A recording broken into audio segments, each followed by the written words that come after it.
Hey Carb Crunchers, it's Freely the Banana Girl here. I'm here with the beautiful Raw Fruits Neat, my very special girlfriend.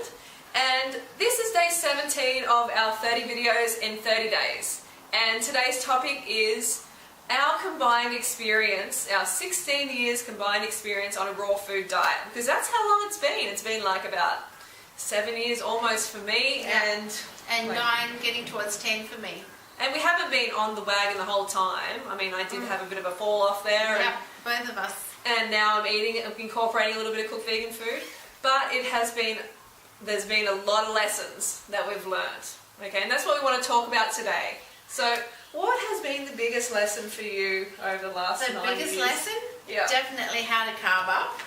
Yeah, how to carb the fruit up. Yep, and not be afraid of fruit, eating enough fruit, and now eating cooked root vegetables in the evening. How important is it? Like, so how good you feel, how you perform, how fit you get? It's like night and day, really. You cannot compare how I used to feel to how I feel now. And what I'm able to do physically and mentally, cope with emotional things that come up in life, stresses. Yeah. I could never have dealt with that without having some kind of a mental breakdown. Yeah. You're no longer glucose deficient. No. Life is sweet. Yeah. Yeah, it's so important. That's the top one for me as well, is eating enough carbs, how important it is for my journey. Like, I didn't eat enough fruit and I would fall off the wagon. And yeah, it's okay if you eat high carb cooked vegan foods. Just make sure you eat enough of them so you don't fall back into like animal products. And low fat. Yeah, low fat. You don't want to fall back into the fat. So the next one, I would say is cooked food isn't poison. Or high carb cooked vegan food isn't poison. Yeah, I thought that. Like, that was something that's that I just purity thinking. Yeah, the purity thing. Like, that's something I've felt over the last 7 years, is that if I have a little bit of cooked food, like a bit of rice or something, it's going to kill me. I'm going to end up in hospital. And the guilt attached. Yeah. Oh my God, I can remember having some steamed broccoli, 4 years ago or something. Did you? I felt... Did you have it 4 years? I felt... No, actually, I blanched it in some hot water. It was winter. I was so hungry. I was like, trying not to have a fatty salad. Yeah. And I felt so guilty. Yeah. Like, so guilty. So much stigma and attached. It's ridiculous. Yeah. It was vegan. It was healthy. It was a whole food. I mean, what the fruit? That's right. It's like, what's the lesson out of this? Like, just get in the carbs. Seriously, if they're cooked, if they're raw, get them in. As long as they're vegan. As long as they're vegan, exactly. And low fat. No fat. Very, very important. And I think another one for me is bananas. And for you as well. Like, absolutely. Bananas are like the ultimate food. Yeah. It's like bread for raw vegans. Absolutely. Seriously. I mean, even if you have the high carb cooked vegan food at night, if you choose to have that, then that's great. But make sure you get as many bananas in the day as you can. Yeah, carb the bananas up, because they're like a staple, and they encourage serotonin release, they help you sleep better, they ultimately help you look better because you get the carbs into your cell, this nice clean source of carbs, and then you want to move. You want to go and pump it, and not just on the rebounder. You want to get out there and ride some hills. Absolutely. Or run, or you find yourself just randomly skipping down the street. I mean, do you do that too? Yeah. Well, we haven't done that together. We have not done that together. That's the next video, guys. Skipping down the street. Yeah. That could be interesting. And also potassium is the ultimate youth mineral. Yeah. Good for skin, good for your cells. Good reminder. Keeps you looking fab. Yeah, definitely. And tastes good. A day without bananas for me is just something not missing. the same, is it? Yeah. Seriously, something's missing. Me too. So it's really important. I agree. And what's the next one? Like, something else? Fasting. Yeah. That was, oh my God.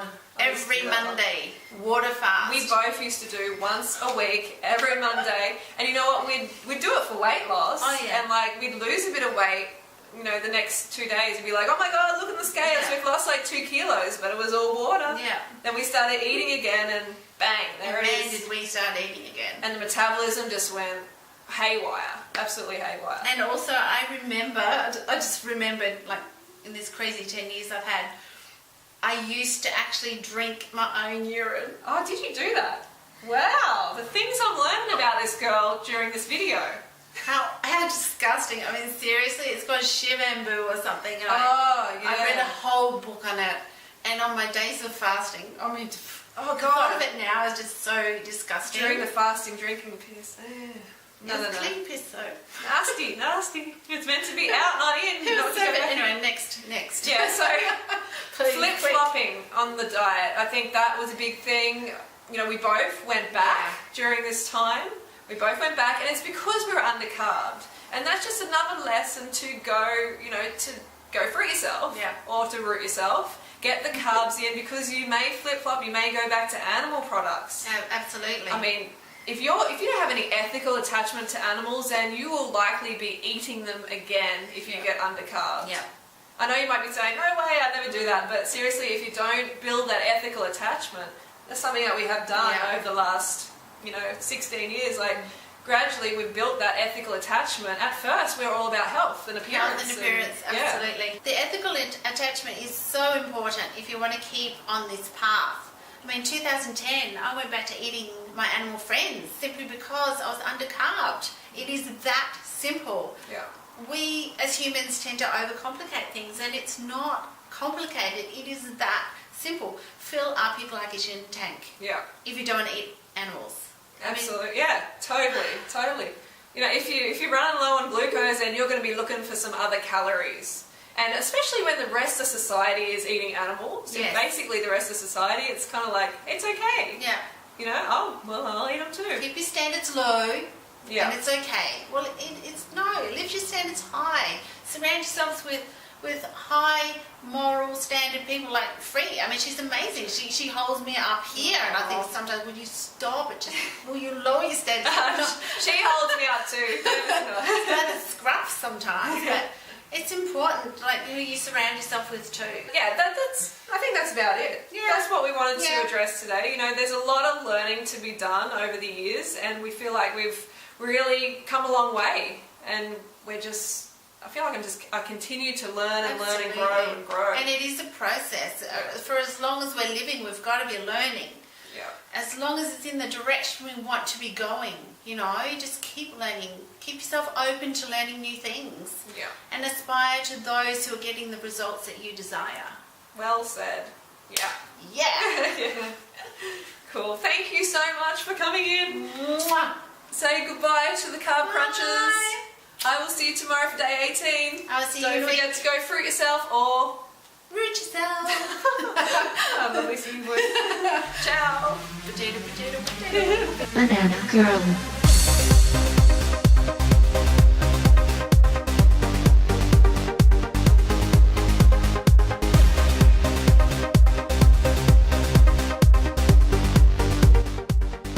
Go fruit yourself.